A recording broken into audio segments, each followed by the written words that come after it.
বন্যার পানি কমলেও টানা বৃষ্টিতে তলিয়ে গেছে সিলেট। সিলেটে বন্যা পরিস্থিতির কিছুটা উন্নতি হলেও মাত্র 6 ঘন্টার টানা বৃষ্টিতে ফের তলিয়ে গেছে নগরী। এতে ভোগান্তিতে পড়েছে নগরীর বেশ কিছু এলাকার বাসিন্দারা। বিশেষ করে নিচু এলাকার বাসিন্দারা চরম দুর্ভোগের মধ্যে পড়েছেন। অনেকের বাসাবাড়িতে হাঁটু থেকে কোমর সমান পানি উঠে গেছে। রোববার 2 জুন রাত 1টা থেকে শুরু করে হওয়া টানা বর্ষণে নগরীর নিচু এলাকাগুলো পানিতে তলিয়ে গেছে।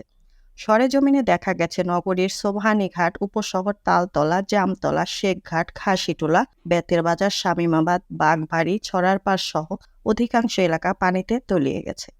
টানা বৃষ্টিপাতে উজানের ঢলে সুরমা নদীর পানি উপচে নগরীতে প্রবেশ করায় এ পরিস্থিতির সৃষ্টি হয়েছে। সিলেট নগরীর লালাদিঘির পাড় এলাকার এক বাসিন্দা বলেন, এমনিতেই ভারত থেকে নেমে আসা উজানের ঢলে সিলেটের বেশ কয়েকটি উপজেলার অবস্থা ভয়াবহ। এর মধ্যে সুরমা নদীর পানি টইটুম্বর করছে কয়েকদিন থেকে। আজ টানা বৃষ্টিতে আমাদের ঘরে পানি উঠেছে।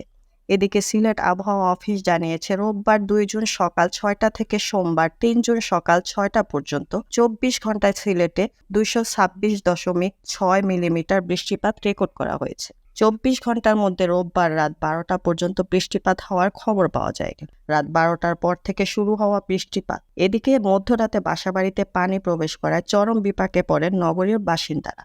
অনেকেই নিরাপদ আশ্রয়ে গেলেও ঘরের আসবাবপত্র, জিনিসপত্র রক্ষা করতে পারেননি। এতে বেশ ক্ষতিগ্রস্ত হয়েছে নগরবাসী। সিলেট আবহাওয়া অফিসের সহকারী আবহাওয়াবিদ শাহ মোহাম্মদ সজীব হোসেন বলেন, সিলেটে গত 24 ঘন্টায় 226.6 মিলিমিটার বৃষ্টিপাত রেকর্ড করা হয়েছে। সোমবারও 3 জুন বৃষ্টিপাতের আভাস রয়েছে। সিলেট জেলা প্রশাসনের তথ্যমতে বন্যায় সিলেট সিটি কর্পোরেশনের 9টি ওয়ার্ড সহ 68টি ওয়ার্ড প্লাবিত হয়েছে। এতে 7 শতাধিক গ্রাম পানিতে তলিয়ে গেছে। এ ছিল এখনকার প্রতিবেদন। নিত্য নতুন সংবাদ পেতে আমাদের চ্যানেলটি সাবস্ক্রাইব করুন এবং আমাদের ফেসবুক পেজ ফলো দিয়ে রাখুন। মুক্তা পারভেজ, টেক্স রিপোর্ট, BE নিউজ, ঢাকা।